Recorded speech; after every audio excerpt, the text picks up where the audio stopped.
Hello बच्चों, कैसे हैं आप सब। आशा करता हूं कि आप सभी बढ़िया होंगे और आपकी पढ़ाई एकदम जबरदस्त तरीके से एकदम रेगुलर धारा प्रवाह के साथ चल रहा होगा। पर बच्चों, हम लोग Sanskrit chapter class 10 Bihar board 2026 Sanskrit chapter आज चैप्टर नंबर 7 में आ चुके हैं। और आप लोग को पता होगा प्यारे बच्चों कि टोटल 14 चैप्टर हैं। बुक में टोटल कितने चैप्टर हैं? 14 चैप्टर हैं।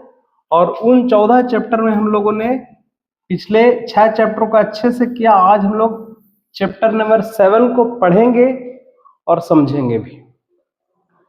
तो प्यारे बच्चों, आप लोगों को पता होगा, एक चीज और मैं बात बता देना चाहूंगा यहाँ पे कि सबसे पहले हम लोग जो संस्कृत बुक जो है उसमें एग्जाम में आपको ऑब्जेक्टिव क्वेश्चन कितने वाले हैं, आने वाले हैं। ऑब्जेक्टिव टोटल 100 रहता है। एग्जाम में कुल कितने ऑब्जेक्टिव रहते हैं? 100, जिसमें से आपको टोटल बुक से जो ऑब्जेक्टिव रहेगा प्यारे बच्चों वो आपका 45 से लेकर के 50 ऑब्जेक्टिव आपके बुक से रहने वाले हैं। ठीक है, 45 से लेकर के 50 और बाकी आपको लगभग 50 से लेकर के 55 ऑब्जेक्टिव जो रहेंगे वो आपको ग्रामर पोर्शन से रहेगा, व्याकरण से रहेगा। ठीक है, किससे रहेगा? व्याकरण से। तो यदि आप किताब के लगभग 14 चैप्टर को भी, है ना, बुक के 14 चैप्टर को भी अच्छे से कवर कर लेते हैं तो उसमें से आपको 50 में से 40 ऑब्जेक्टिव तो आपको बुक से कवर हो जाएगा। और बाकी 10 ऑब्जेक्टिव यदि आप व्याकरण पढ़ लेते हैं तो 10 ऑब्जेक्टिव आपके व्याकरण से कवर हो जाएंगे। यानी कहने का मतलब है कि टोटल 100 में से 50 ऑब्जेक्टिव लगभग यहां से आप अच्छे से कवर कर लेंगे। यदि किताब केवल पढ़ लेंगे ना तो आपका 40 ऑब्जेक्टिव तो किताब से हो जाएगा। बाकी जो 50 क्वेश्चन है वो आपको किताब से प्लस में और भी बहुत सारे अनुच्छेद वगैरह होते हैं तो वहां से भी आपको। तो प्यारे बच्चों, आज हम एक नए चैप्टर को पढ़ने वाले हैं जिसका नाम है नीति श्लोका, है ना। नीति श्लोका का अर्थ क्या होता है? नीति, है ना।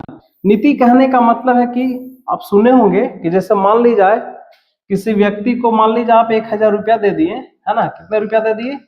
1000 रुपया दे दिए। और समय पे यदि वो नहीं दिया या फिर उसके मांगने पर भी आपको पैसा नहीं मिल रहा है, इसका मतलब हम कह सकते हैं कि उस फलाने की नीति आपकी क्या थी? नीति उसकी खराब है। तो आज हम लोग नीति पे बहुत सारे श्लोक है, टोटल 10 श्लोक का अध्ययन करेंगे जो हमारे जीवन के लिए बहुत ज्यादा बेहतर है ना। इससे हम लोग को बहुत कुछ सीख मिलने वाला है। नैतिकता की बातों को हम लोग सीखने वाले हैं। तो आइए हम लोग चैप्टर के ऊपर आते हैं, है ना। चैप्टर क्या है? सबसे पहले चैप्टर का सारांश पर बच्चों देखिए, कहता है अयम पाठ, है ना। कह रहा अयम पाठ सुप्रसिद्धस्य ग्रंथस्य महाभारतस्य उद्योग पर्वणः अंश विशेषः अध्याय 33 से 40 रुपया विदुर नीतः संकलितः। अयम पाठ है, यह जो पाठ है ना, यह जो पाठ है वो सुप्रसिद्ध ग्रंथ महाभारत के उद्योग पर्व, किस पर्व से? उद्योग पर्व का अंश विशेष है। जो अध्याय कितना से लिया गया है? 33 से लेकर के 40 अध्याय से लिया गया है और एक प्रकार का रूप है ना। विदुर नीति से संकलित एक रूप है। पर बच्चों यहां से आपको ध्यान में रखना पड़ेगा, है ना। जिससे अभी हम लोग का सबसे बड़ा ग्रंथ आपका कौन सा है? महाभारत, है ना। भारत का, है ना, सबसे बड़ा ग्रंथ यदि कोई है तो महाभारत। और महाभारत के बहुत से अंश विशेष है। एक अंश विशेष है श्रीमद् भागवत गीता। श्रीमद् भागवत गीता एक अंश विशेष है, श्रीमद् भागवत गीता, है ना। और एक अंश विशेष है आपका विदुर नीति।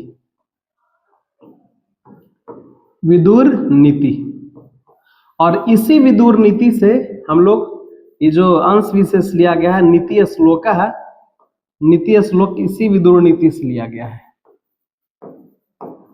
जिसमें टोटल हम लोग 10 श्लोक पढ़ने वाले हैं। तो महाभारत एक बहुत बड़ा ग्रंथ है ना। इसका अंश विशेष है विदुर नीति, और विदुर नीति से ही 10 श्लोक लिए गए हैं, नीति श्लोका। उसी तरह से श्रीमद् भागवत गीता भी महाभारत का ही एक अंश विशेष है। तो देखिए यहाँ पे क्या कह रहा है, सॉरी, यहाँ पे क्या कह रहा है आपका कि अयम पाठ, यह जो पाठ है सुप्रसिद्ध ग्रंथ है ना, बहुत ही अति प्रसिद्ध ग्रंथ। कौन सा? महाभारत। महाभारत के उद्योग पर्व, देखिए उद्योग पर्व है ना, पर्व 18, टोटल महाभारत में टोटल 18 पर्व है, जिसमें से आपका ये जो विदुर नीति जो अंश विशेष है वो किस पर्व से लिया गया है? उद्योग पर्व से लिया गया है। उद्योग पर्व का अंश विशेष है ना। और कितना अध्याय से लिया गया? अध्याय 33 से लेकर के 40 का यह एक प्रकार का विदुर नीति जो है वो विदुर नीति से संकलित एक रूपक है, यानी कि रूप है। तो आई होप कि ये लाइन आपको समझ में आ गई होगी, है ना। नेक्स्ट कहते हैं युद्धम आसन्नम प्राप्य धृतराष्ट्रो मंत्री प्रवरम विदुरम स्वचितस्य शांतये कांचित प्रश्नानाम नीति विषयकणाम पृच्छति। कहता युद्धम आसन्नम, युद्ध को निकट पाकर। ये युद्ध कौन सा था, है ना? आप लोग पता होगा, आप लोग सुने होंगे महाभारत युद्ध के बारे में। कौन सा युद्ध के बारे में बच्चों? महाभारत युद्ध। और ये जो महाभारत युद्ध जो था वो किनके बीच हुआ था? महाभारत युद्ध किनके बीच हुआ था? तो महाभारत जो युद्ध हुआ था प्यारे बच्चों, वो हुआ था किनके बीच?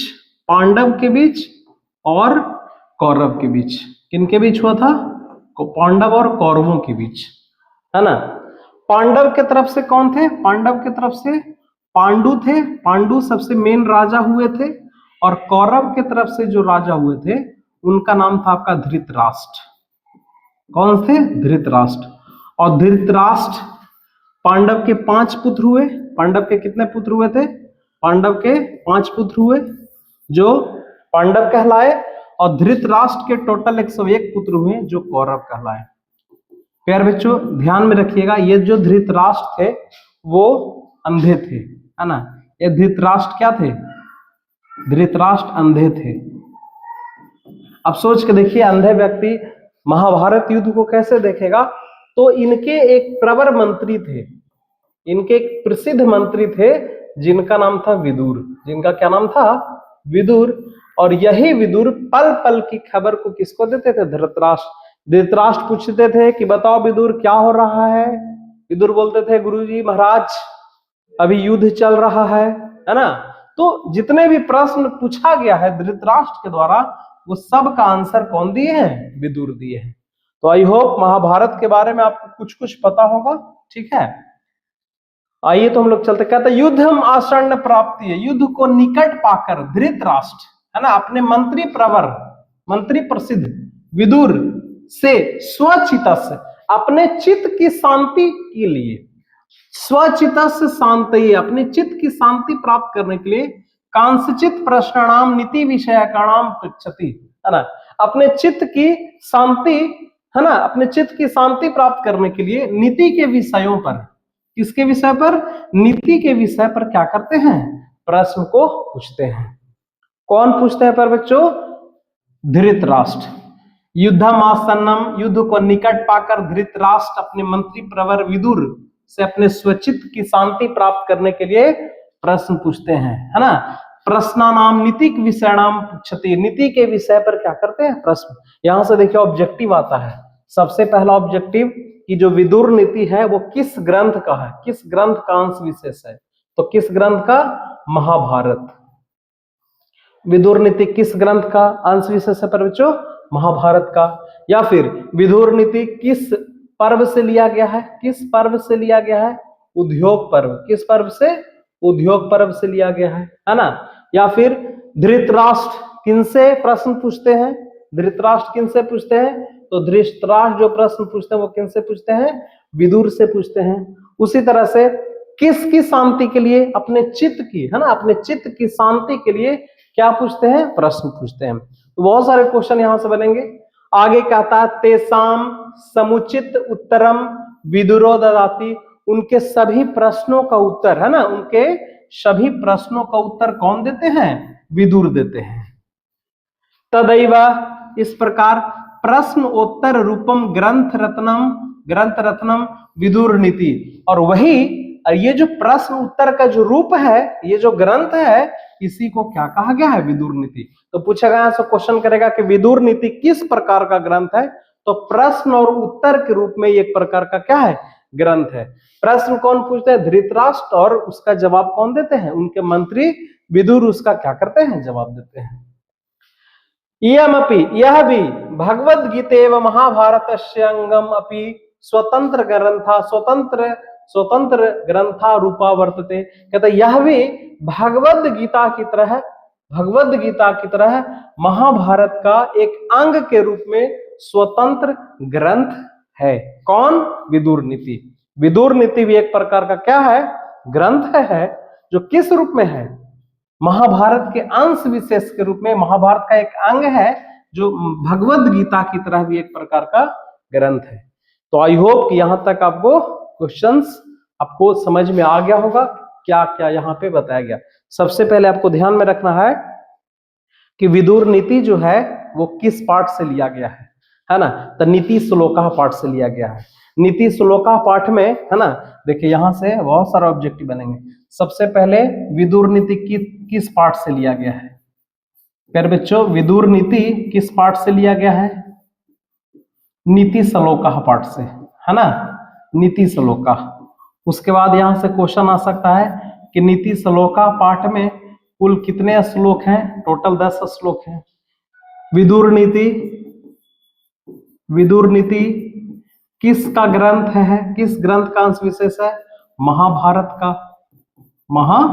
का। यह किस पर्व से लिया गया है? किस पर्व से लिया गया है? उद्योग पर्व से, है ना। विदुर के प्रश्नों का उत्तर, धृतराष्ट्र के प्रश्नों का उत्तर कौन देते हैं? धृतराष्ट्र के प्रश्नों का उत्तर कौन देते हैं? तो विदुर देते हैं। ठीक है। विदुर किनका मंत्री था? विदुर किनका मंत्री था? किनका मंत्री था फिर बच्चों? धृतराष्ट्र का मंत्री था। उसके बाद विदुर, ये प्रश्न उत्तर ग्रंथ क्या है? प्रश्न उत्तर ग्रंथ क्या है? तो वो है आपका विदुर नीति। विदुर नीति किस अध्याय से लिया गया है? अध्याय के किस अध्याय से? 33 से 40 नंबर अध्याय से ये लिया गया। तो इस तरह से बहुत सारा ऑब्जेक्टिव यहाँ से बन सकते हैं। तो आई होप कि यहाँ तक आपको समझ में आ गया होगा। आइए हम लोग पहले श्लोक के ऊपर चलते हैं, है ना। पहला श्लोक देखिए क्या है, ध्यान दीजिएगा। बड़ा ही प्यारा सा श्लोक है, समझ में आपको आएगा और इससे बहुत कुछ, सबसे बड़ी बात है कि बहुत कुछ आपको सीख मिलने वाला है। क्या है? कहता यश कृत्यम न विघ्नन्ति, है ना, जिसके कार्यों को बाधा नहीं पहुंचाती। कौन? शीतम उष्णम भयम रति, जिसके कार्यों को, शीत का मतलब होता है प्यारे बच्चों ठंडा, है ना। उष्ण का प्यारे बच्चों, उष्ण का अर्थ होता है गर्मी। जिसके कार्यों को गर्मी, ठंडा, विघ्न मतलब बाधित नहीं करता है। यानी जो कर्मी जो पुरुष होते हैं, उनके कार्यों को कभी भी ठंडा या गर्म उसको बाधित नहीं करते हैं। भयम का मतलब किसी प्रकार का डर उसको बाधित नहीं करते हैं। असमृद्धि और असमृद्धि कहने का मतलब है कि असमृद्धि भी, है ना, प्रसिद्धि भी और अप्रसिद्धि यानी असमृद्धि भी बाधित नहीं करती है। सह वै पंडितः उच्यते, वही पुरुष क्या कहलाता है? पंडित कहलाता है। आई बात समझ में? कहता है यस कृत्यम न विघ्नन्ति शीतम उष्णम भयम रति, जिसके कार्यों को ठंडा, गर्मी, भय, असमृद्धि, असमृद्धि बाधित नहीं करता है, विघ्न नहीं उसको पहुंचा सकता। यानी कितना भी गर्मी हो, कितना भी ठंडा हो, किसी भी प्रकार का डर हो, वो हमेशा अपने कार्यों में क्या रहता है? लीन रहता है। उसी को क्या कहा जाता है? पंडित कहा जाता है। जिसके कार्यों को गर्मी, ठंडा, है ना, विघ्न नहीं पहुंचाता है, उसे ही क्या कहलाता है? पंडित, है ना। तो यहां से भी ऑब्जेक्टिव बनेंगे कि किनके कार्यों को, है ना, किनके कार्यों को ठंडी, गर्मी बाधित नहीं कर पाता। तो किनके? जो पंडित हैं उनको। आई होप कि यह श्लोक आपको समझ में आ गया होगा। आइए हम लोग नेक्स्ट श्लोक नंबर 2 के ऊपर आते हैं। कहता है तत्वज्ञ सर्वभूतानाम योगज्ञ सर्वकर्मणाम तत्वज्ञ, है ना। तत्व का मतलब होता है जीव, तत्व का मतलब क्या होता है? जीव। तो जीवों के जानने वाला, है ना।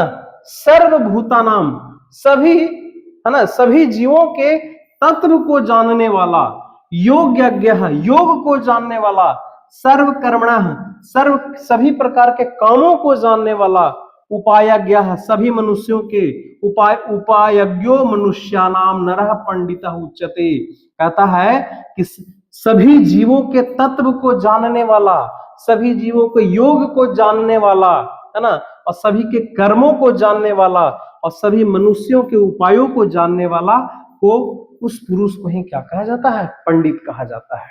यानी वैसे व्यक्ति को हम, वैसे नर को पंडित कहेंगे जो सभी लोगों के, इस पृथ्वी पे पाए जाने वाले सभी जीवों के, है ना, तत्व के ज्ञान को जानता है, सभी के योग को जो जानता है ना, और सभी के कर्मों को, सभी मनुष्यों के जो उपायों को जानता है, उसी नर को क्या कहा जाता है? पंडित कहा जाता है। ध्यान दीजिएगा दूसरा श्लोक क्या है। दूसरे श्लोक में भी, पहले श्लोक में भी पंडित के ऊपर चर्चा किया गया है, और प्यार बच्चों दूसरे श्लोक में भी पंडित के ऊपर चर्चा किया गया है कि जो सभी जीवों के तत्व के विषय के बारे में जानता है, सभी के योग और सभी कर्म को जानता है ना, सभी मनुष्यों के जो उपायों को जानता है, वैसे ही नर को क्या कहा जाता है? पंडित कहा जाता है। तो आई होप आपको ये समझ में आ गया होगा, दूसरा श्लोक भी समझ में आ गया होगा, है ना। आइए तीसरे श्लोक के ऊपर आते हैं। तीसरा श्लोक है अनाहुतः प्रविशति अपुष्टो बहुभाषते, है ना। ये यहाँ पे नहीं होना चाहिए था, या यहाँ पे होना चाहिए, अविश्वस्ति। ये दूसरा लाइन का श्लोक है, ठीक है। अनाहुतः प्रविशति अपुष्टो बहुभाषते, अनाहुतः प्रविशति जो बिना बुलाए आता है ना, जो बिना बुलाए आता है, अनाहुता प्रविष्टि जो बिना बुलाए आता है। अपुष्टो बहुभाषते जो बिना कुछ पूछे बोलता है ना, जो बिना कुछ पूछे क्या करता है? बोलता है। अविश्वस्ति विश्वस्ति और जो अविश्वासी पे जो क्या करता है? विश्वास करता है। मूढ़ चेता नराधमः और वैसे व्यक्ति को, वैसे पुरुष को नराधम पुरुष, नराधम एकदम, नराधम कहने को जो अधम है ना, एकदम बेकार जिसको कह सकते हैं, है ना, यानी उसको हम मूर्ख भी कह सकते हैं। वैसे व्यक्ति को मूर्ख कहा गया। कैसे व्यक्ति को मूर्ख कहा गया है? जो बिना बुलाए आता है, जो बिना बुलाए आता है। जैसे आप लोग देखते होंगे प्यारे बच्चों, जब कभी शादी पार्टी का जब आता है, या फिर किसी दोस्त को, फ्रेंड को जब अपने बर्थडे पार्टी में नहीं बुलाते हैं और वो आ जाता है केक खाने, है ना, तो ऐसे व्यक्ति को हम क्या कह सकते हैं? मूर्ख कह सकते हैं। अपुष्टो बहुभाषते बिना कुछ पूछे बक बक बक बक करते रहता है, बोलते रहता है, उसको भी हम क्या कह सकते हैं? मूर्ख। और किसको कहेंगे? अविश्वस्ति विश्वस्ति जिसको ऊपर विश्वास नहीं किया जा सकता, वैसे व्यक्ति को नराधम, है ना, मूर्ख कहा जाता है। तो यहाँ पे पहले दो श्लोक में हम लोग किसके बारे में जाना? पंडित के बारे में। पंडित किसको कहेंगे? कि जिसको गर्मी, है ना, जिसको ठंड, जिसको किसी प्रकार का भय, समृद्धि और असमृद्धि जिसको बाधित नहीं करे, बाधा ना पहुंचाए, उसको पंडित कहेंगे। और दूसरे श्लोक में हम लोगों ने क्या सीखा? कि जो सभी जीवों के तत्व के बारे में जानता है, जो सभी जीवों के योग के बारे में जानता है, सभी के कर्मों को जानता है और सभी के उपायों को, सभी मनुष्यों को उपायों को जानता है, उसी को क्या कहा गया है? पंडित कहा गया है। लेकिन तीसरा श्लोक में हम लोगों ने मूर्ख के बारे में जाना कि इस धरती पर मूर्ख कौन है? तो जो बिना बुलाए आ जाता है ना। कभी कभी देखते हैं वैसा होता है कि किसी को बुलाए नहीं और वो आकर के भोज खाने के लिए चलाया, तो वैसे व्यक्ति को मूर्ख कहेंगे।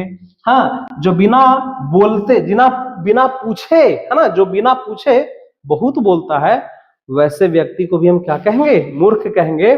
और बिना जो अविश्वस्ती, जिस पे विश्वास नहीं किया जा सकता, उस पे जो व्यक्ति विश्वास करता है उसको नराधम पुरुष, है ना, मूढ़ चेता नराधम, वैसे व्यक्ति को हम मूर्ख की संज्ञा दे सकते हैं।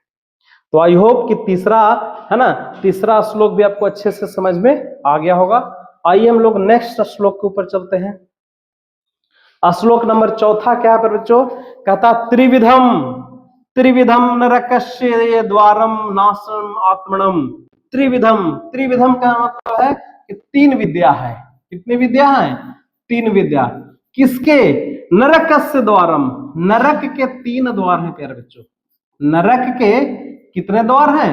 3 द्वार हैं। और वो क्या करता है? नाशम आत्मनम, जो हमारी आत्मा को क्या करती है? आत्मा को नाश कर देती है। यानी आत्मा को नाश करने के 3 द्वार हैं। त्रिविधम नरकस्यदम द्वारम नाशम आत्मनम, नरकस्यम आत्मनम, यानी कि 3 विद्या है ना, 3 विधि है जो नरक के हैं, उससे क्या हो जाती है? हमारी आत्मा की नाश हो जाती है। यानी नरक जाने के 3 द्वार है। कौन है? काम, क्रोध, है ना, लोभ। बहुत अच्छा। एक है आपका काम, एक क्या है प्यारे बच्चों? काम। एक क्या है? क्रोध। और एक क्या है? एक क्या है आपका? एक है आपका लोभ। एक आपका है लोभ। यदि ये 3 चीज जिंदगी में पकड़ लिए तो आपके लिए नरक का द्वार खुल गया। कहने का मतलब है कौन कौन? काम, सबसे पहला है काम। किसी चीज की कामना करना, किसी चीज की इच्छा करना, मतलब किसी चीज की कामना का मतलब किसी वस्तु की कामना नहीं, बल्कि हम लोगों का भी समय है पढ़ाई लिखाई करने का, और हम लोग काम वासना की जिंदगी में यदि लिप्त हो जाते हैं तो समझ जाइए कि आपके लिए नरक का द्वार खुल गया। दूसरी चीज है कि यदि आप क्रोध में फंस गए, यदि आपके पास क्रोध आ गया, तो क्रोध आने से भी नरक का द्वार क्या हो जाता है? खुल जाता है। और तीसरा है लोभ। लोभ तो करना नहीं चाहिए। लोभ करने से भी इंसान के नरक के द्वार क्या हो जाते हैं? खुल जाते हैं। यदि वाकई में आपको नरक के द्वार पे जाना है, नरक के रास्ते जाना है, तो ये 3 रास्तों को अपना सकते हैं। एक लोभ, दूसरा काम, और तीसरा क्रोध। वही चीज कहा गया है, त्रिविधम नरकस्येदम द्वारम नाशम आत्मनम। हमारी आत्मा को नाश करने का 3 द्वार है जो नरक के रास्ते जाता है ना। नरक जाने के कितने द्वार हैं? 3 द्वार हैं। कामः क्रोधः स्थसा लोभ अस्तम अस्तिदेतः तरयम तेजता। इसीलिए इन 3 दोषों से बचना है तो हमें इनके क्या करना पड़ेगा? त्याज्यत, यानी कि त्याग देना पड़ेगा। क्या करना पड़ेगा? तो जिनके जिनके पास भी ये 3 प्रकार के दोष हैं, काम है, क्रोध है, लोभ है, तो जितना जल्दी प्यारे बच्चों जिंदगी से त्याग दीजिए, अपने लाइफ से त्याग दीजिए, अन्यथा बहुत जल्द आप लोग के लिए नरक का द्वार खुलने वाला है। चलिए, तो यहां से भी ऑब्जेक्टिव पूछता है। कौन क्या ऑब्जेक्टिव पूछेगा? नरक के कितने द्वार हैं, है ना, नरक के कितने द्वार हैं? 3 द्वार। काम है, क्रोध है, और क्या है? लोभ है। तो आई होप ये लेक्चर भी आपको समझ में आ गया होगा। आइए हम लोग अगले लेक्चर के ऊपर चलते हैं, है ना। अगला लेक्चर क्या है? अच्छा, एक छूट गया इसमें, है ना। ये देखिए आपका 4 नंबर श्लोक आपका छूट गया है। देखिए इसको पहले हम लोग कर लेते हैं। कहते एको धर्म परम श्रेय, एको धर्म परम श्रेय। एक ही धर्म सबसे श्रेष्ठ है ना। एक ही धर्म कैसी है? श्रेष्ठ है। क्षमा का शांतिम रूपतमा, है ना। क्षमा करने से क्या होती है? शांति की प्राप्त होती है। मान लिए जाए आप यदि बहुत कस के गुस्सा में हैं, लेकिन गलती करने वाला व्यक्ति आकर के आपके पैरों पे गिर गया कि सर जी माफ कर दीजिए, गलती हो गया, तो आपको क्या हो जाएगा? क्षमा करने से आपको हो सकता है आपकी शांति मिलेगी, आप उसको क्या कर देंगे? क्षमा कर देंगे। तो वही चीज यहाँ पे कह रहा है, क्षमा का शांतिम रूपतमा। क्षमा करने से शांति की प्राप्ति होती है। उसके बाद विनय का परम तृप्ति, विद्या का परम तृप्ति। विद्या जो होती है उससे क्या मिलती है? परम तृप्ति मिलती है। है ना। विद्या से क्या मिलती है? विद्या से परम तृप्ति मिलती है। अहिंसा का सुख वहा, और अहिंसा करने से हमको क्या मिलती है? सुख की प्राप्ति होती है। इसीलिए हम लोग को अहिंसक बनना चाहिए, मार काट पे विश्वास नहीं करना चाहिए। प्यारे बच्चों, एक चीज याद रखना, यहां से देखिए ऑब्जेक्टिव पूछता है सबसे पहला, एक ही धर्म सर्वश्रेष्ठ है। एक ही धर्म कैसा है? सर्वश्रेष्ठ है। अब बताइए, मान लीजिए कोई व्यक्ति आज हिंदू है, कल मुस्लिम हो गया, परसों सिख हो गया, तो ये तो गलत बात है ना। इसलिए इंसान को एक ही धर्म के पीछे रहना चाहिए, है ना। तो एक ही धर्म सर्वश्रेष्ठ है। क्षमा का शांति मृतमा, क्षमा करने से, क्षमा शांति को एक तरह से क्या करता है? मार दे, सॉरी, शांति कैसे प्राप्त होती है? क्षमा करने से प्राप्त होती है। विद्या का परम तृप्ति, है ना। विनय विद्या से हमें क्या मिलती है? परम तृप्ति मिलती है। और अहिंसा का सुख वहा, है ना। अहिंसा जो क्या देती है? हमें सुख देती है। अहिंसा करने से क्या देती है मेरे बच्चों? सुख देती है। तो आई होप आपको 4 नंबर श्लोक भी आपको समझ में आ गया होगा। ठीक है, हम लोग नेक्स्ट 5 नंबर भी श्लोक देख लिए थे। अभी 5 नंबर नरक वाले द्वार 5 श्लोक है। अगले हम लोग 6ठे श्लोक के ऊपर आएंगे। 6ठा श्लोक क्या है बच्चों? कहता है षड दोषा पुरुषेण है हातव्या भूति मिक्षता। षड दोषा, है ना। कितने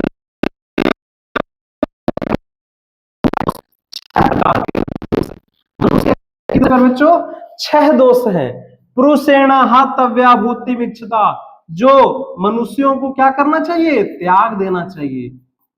उसके पहले थे हम लोगों ने 3 गो दोष दिखा, 3 नरक के 3 द्वार के बारे में पढ़ा। यहाँ पे 6 प्रकार के दोष हैं जो मनुष्यों को क्या करना चाहिए? त्याग देना चाहिए। ठीक है, कौन कौन से दोष है? निद्रा, सबसे पहला दोष क्या है? निद्रा। निद्रा कहने का मतलब है कि अत्यधिक सोना। क्या? अत्यधिक सोना। सबसे पहला है अत्यधिक सोना, निद्रा। दूसरा है तंद्रा। तंद्रा क्या होता है? तंद्रा होता है आलसी रूप में लेटे रहना। एक व्यक्ति होता है जो कुछ काम धंधा नहीं है, बस ऐसा ही लेटा हुआ है।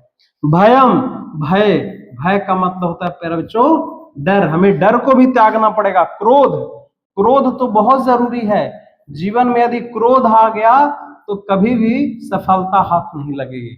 तो क्रोध का मतलब होता है गुस्सा। आलस, आलस को भी हम लोग को क्या करना पड़ेगा? त्यागना पड़ेगा। और दीर्घ सूत्रता, दीर्घ सूत्रता का मतलब क्या होता है? दीर्घ सूत्रता का मतलब होता है देर से काम करने की आदत। देर से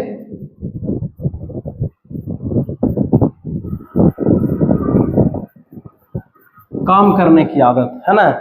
ये जो चीजें हैं उसको इंसान को क्या करना चाहिए? त्याग देना चाहिए। षड दोषा पुरुषेण है हातव्या भूति मिक्षति। 6 प्रकार के दोष हैं जो पुरुषों को क्या करना चाहिए? भूति मिक्षता, त्याग देना चाहिए। निद्रा, तंद्रा, भयम, क्रोध, आलस्य, दीर्घ सूत्रता, है ना। सबसे निद्रा, निद्रा मतलब अधिक देर तक सोने की, है ना। तंद्रा बस लेटे रहना, है ना। भयम, भयम का मतलब होता है डर। उसके बाद क्रोध, क्रोध का मतलब होता है गुस्सा। और आलस्य, आलस का मतलब आलस करना भी एक तरह से दोष है। और दीर्घ सूत्रता, किसी काम को देर से करने की आदत। ये 6 प्रकार के दोष हैं जो मनुष्यों को हातव्या, मनुष्यों को खत्म कर देता है, समाप्त कर देता है ना। उसकी भूति मिक्षता, जिंदगी जीने की इच्छा को खत्म कर देती है। इसीलिए 6 प्रकार के दोष को क्या करना चाहिए? त्याग देना चाहिए। तो इसको याद रखना है ना। ये कितने प्रकार के दोष हैं? मनुष्यों के कितने प्रकार के दोष हैं? 6 प्रकार के दोष हैं। और इन 6 दोषों को क्या करना है? त्यागना है। तो आई होप यहां तक आपको समझ में आ गई होगी। हम लोग अब 7वें श्लोक के ऊपर चलेंगे।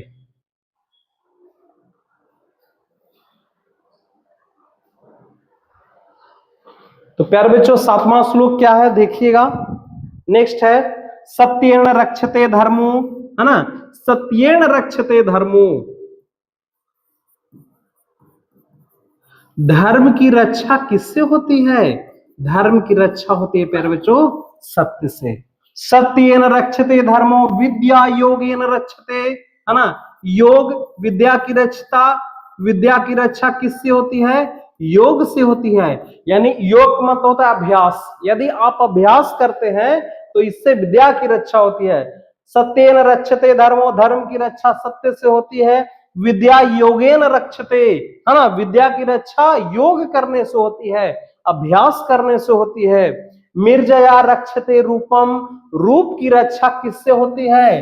रूप की रक्षा होती है मृजया से। किससे होती है? मृजया। मृजया का मतलब होता है उबटन, है ना। मृजया का मतलब क्या होता है? उबटन। तो मृजया, रूप की रक्षा किससे होती है? मृजया से। कुलम वृतेन रक्षते, है ना, वृत कुल की रक्षा, कुल की रक्षा होती है आचरण से, है ना। किसकी रक्षा होती है? कुल की रक्षा किससे होती है?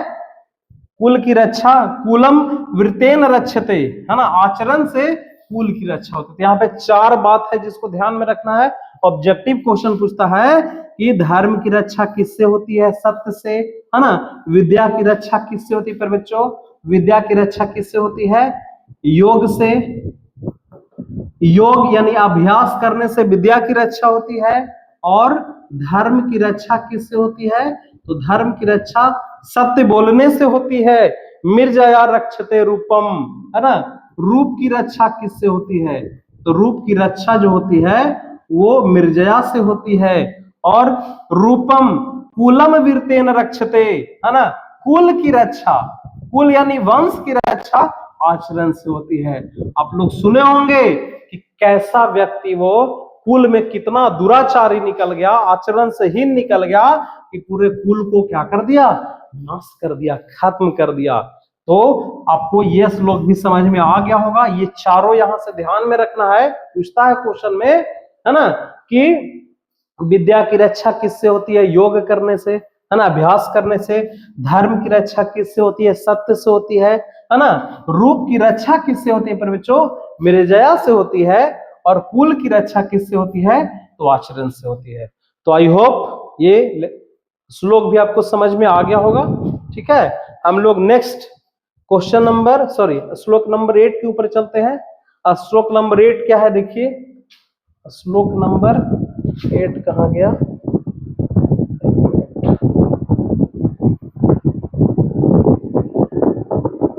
पहला श्लोक, दूसरा, तीसरा, चौथा, पांचवा, छठा, 10। अच्छा, नंबर देने में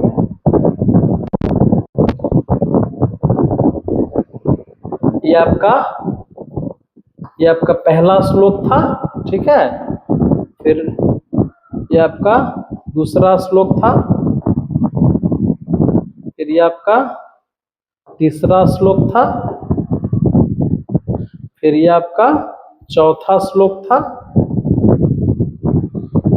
फिर ये आपका 5वां श्लोक था बच्चों, है ना। फिर ये आपका 6ठा श्लोक है, ये आपका 7वां श्लोक है। अच्छा, ये आपका 8वां श्लोक है ना। हम लोग 8वें श्लोक के ऊपर है। ठीक है, 8वां श्लोक क्या है? ध्यान दीजिएगा, कहता है पूजनिया महाभागा, है ना। पूजनिया कहा गया है। देखिए किसको कहा गया है? पूजनिया। याद रखिएगा, पूजनिया कहा गया है। महाभागा, महाभाग वाली कहा गया है। महाभाग वाली कहा गया, महाभागा। पुण्याश्चा, पुण्य आत्मा कहा गया है, पुण्य आत्मा कहा गया है। गृह दीप्ति, घर की ज्योति कहा गया है। गृह दीप्ति, है ना। गृह दीप्ति का मतलब होता है घर की ज्योति, घर की ज्योति। किसको कहा गया है? स्त्रियों को, है ना, महिला को, स्त्री को, घर की स्त्री को पुण्यात्मा कहा गया है, पूजनीय कहा गया, महाभागा कहा गया है। और गृह दीप्ति यानी घर की ज्योति कहा गया है। याद रखिएगा, पूछता है यहां से पूजनीय किसको कहा गया है? स्त्री को। महाभागा किसको कहा गया है? स्त्री को। पुण्याश्च, पुण्यात्मा किसको गया है? स्त्री को। गृह दीप्ति, घर की दीप्ति किसको कहा गया बच्चों? तो घर की दीप्ति भी किसको कहा गया है? स्त्री को। श्रियो गृहस्य, स्तंभ आद्रक्षा विशेषता, इसीलिए है ना इस घर की देवी को, घर की स्त्री को, पूजनीय को, महाभागा को, स्त्री को विशेष पूर्वक क्या करनी चाहिए, हम लोगों को रक्षा करनी चाहिए। इनकी रक्षा जो होनी चाहिए विशेष तरीके से, विशेष अच्छे से इनकी रक्षा करना हमारा परम धर्म है और परम कर्तव्य है। इनकी रक्षा घर की दीप्ति है, इनकी रक्षा करना एक विशेष प्रकार से इनकी क्या करनी चाहिए, हमें रक्षा करनी चाहिए, है ना। पूजनिया महाभागा पुण्याशः गृह, पूजनिया है स्त्री, महाभागा है स्त्री, पुण्यात्मा है स्त्री, घर की ज्योति है स्त्री, श्रियो, इसलिए घर की दीप्ति महाभागा पुण्याशा को विशेष प्रकार की क्या करनी चाहिए, रक्षा करनी चाहिए। तो यहां से भी ऑब्जेक्टिव आते हैं प्यारे बच्चों, ध्यान में इसको रखना है। आइए तो हम लोग श्लोक नंबर 9 के ऊपर आते हैं। 9 क्या है, सुलभा पुरुषः राजनः, हे राजन, हे राजन, सुलभ पुरुष किसे कहा गया है, सुलभा पुरुष, सुलभा पुरुषा राजन सतत पर्यावादिनः, है ना। सुलभ जो पुरुष होते हैं ना, यानी कि सतत पर्यावादिना, सतत माने हमेशा मुंह पे प्रिय बोलने वाले लोग सुलभ पूर्वक मिल जाते हैं। हे राजन, हे राजन कहता है कि सुलभ लोग, है ना, सुलभ और सतत प्रिय बोलने वाले, मुंह पर बड़ाई करने वाले बहुत जल्द मिलते हैं, है ना। सतत प्रिय बोलने वाले आराम से मिल जाते हैं, वो लोग सुलभ मिलते हैं, अच्छे से मिल जाते हैं। बहुत सारे लोग मुंह पे बड़ाई करेगा, लेकिन मुंह पे बुराई करने वाला जल्दी कोई नहीं मिलता है।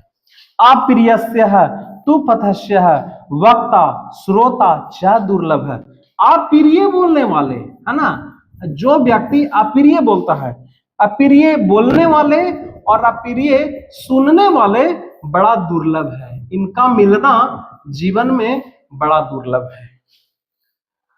मुंह पे बड़ाई करने वाले बहुत लोग मिलेंगे, क्या फलाना बहुत अच्छे काम कर रहे हैं, लेकिन है ना, लेकिन कभी भी आपकी बुराई करने वाले, मुंह पे बुराई करने वाले मिलना क्या है, दुर्लभ है। श्लोक नंबर 8 में यही कहा गया है कि सुलभा पुरुषः राजनः सतत प्रियवादिनम, सतत प्रियवादिनः, है ना। हे पुरुष, हे राजन, सुलभ पुरुष वैसे पुरुष जो सतत प्रियवादिना है, हमेशा मुंह पे बड़ाई करने वाले, अच्छा बोलने वाले आसानी से मिल जाएंगे। लेकिन अप्रियस्य है, और यदि आपके मुंह पे बड़ाई कर दिया जाए ना, तो आपकी तरक्की वहीं पे रुक जाती है। फलाना बहुत अच्छा पढ़ रहा है, बहुत मेहनत कर रहा है ना। इसीलिए मुंह पे बड़ाई, यदि कोई व्यक्ति अच्छा कर रहा है तो मुंह पे उसकी बड़ाई नहीं करना है, उसके बारे में कोशिश करें कि और दो बात गलत बोलिए ताकि वह और अच्छा तरीके से पढ़ने लगे। तो अप्रियस्य तु पथस्य, देखते हैं माता जो होती है कभी भी अपने पुत्र को कभी भी मुंह पे बड़ाई नहीं करती है कि हमारा बेटा बहुत आगे जा रहा है ना, इसलिए नहीं करती। यदि वो माता अपने बेटे को मुंह पे बड़ाई करने लगी तो फिर बेटा पढ़ना बंद कर देगा, पुत्र उसका पढ़ना बंद कर देगा। अप्रियस्य तु पथस्य वक्ता श्रोता च दुर्लभ है, इसलिए अप्रिय बोलने वाले और सुनने वाले, वक्ता एंड श्रोता मिलना क्या है, बड़ा ही दुर्लभ है। तो आई होप ये श्लोक भी आपको समझ में आ गया होगा। आइए हम लोग नेक्स्ट श्लोक नंबर ये 9 है फिर बच्चों, है ना। ये श्लोक नंबर 9 है, श्लोक नंबर 9 के ऊपर आते हैं, है ना। कहता है आकृति विनयो हंति, आकृति, आकृति का मतलब होता है आप्यास, आकृति का मतलब क्या होता है, आप्यास, इसको आकृति कहते हैं, है ना। तो आकृति का विनाश विनय करता है, आकृति का विनाश कौन करता है, विनय करता है। याद रखिएगा, आपके अंदर आकृति है, बुरे बुरे कर्म है ना, बुरे बुरे कर्म है, तो उनको उनका नाश करने वाला कौन होता है, आकृति विनयो हंति, हंति का मतलब होता है मारना, नाश करना। हत्य अर्थ पराक्रम, और अनर्थ को पराक्रम मारता है ना। अनर्थी व्यक्ति को उसका पराक्रम ही क्या करता है, मारता है। अनर्थ को, है ना, अनर्थ करने वाले को कौन मारता है बाबू, अनर्थ को पराक्रम मारता है। हंतिम नित्यम क्षमा क्रोधम, हंतिम नित्यम क्षमा क्रोधम। और क्रोध को कौन मारता है? क्रोध को क्षमा नाश करता है। क्रोध को नाश करने वाला कौन है? यदि आप बहुत क्रोधित हैं और आपके पास यदि कोई व्यक्ति क्षमा मांगने आ गया तो आपकी क्रोध क्या हो जाती है? समाप्त हो जाती है। धर्माचरो हंत्यम लक्षणम, है ना, आचरण को, है ना, कुलक्षण को, इसको कुलक्षण को या आलक्षण को आपका अच्छे आचरण की क्या करती है? अच्छे आचरण उसको खत्म कर देता है, मार देता है। तो याद रखना है, आकृति विनयो हंति, आकृति विनयो हंति। आकृति अपयश को कौन खत्म करता है? विनय मारता है। हंत अर्थ, हंत अनर्थम पराक्रमः, अनर्थ को कौन खत्म करता है बाबू? पराक्रम खत्म करता है। हंतिम नित्यम क्षमा क्रोधम, और क्रोध को कौन नाश करता है? क्षमा उसको खत्म कर देता है, नाश कर देता है, मार देता है।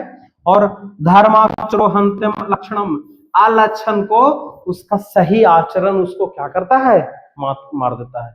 तो ये भी आपको यहां से ध्यान में रखना है कि विनय किसको खत्म करता है? आकृति को।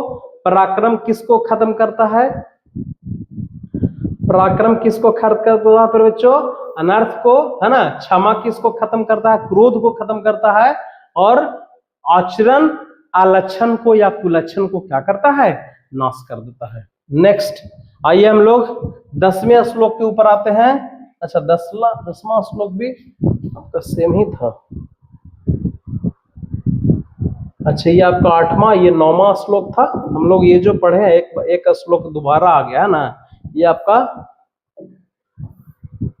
चलिए ठीक है, ये 8वां श्लोक था फिर बच्चों, है ना।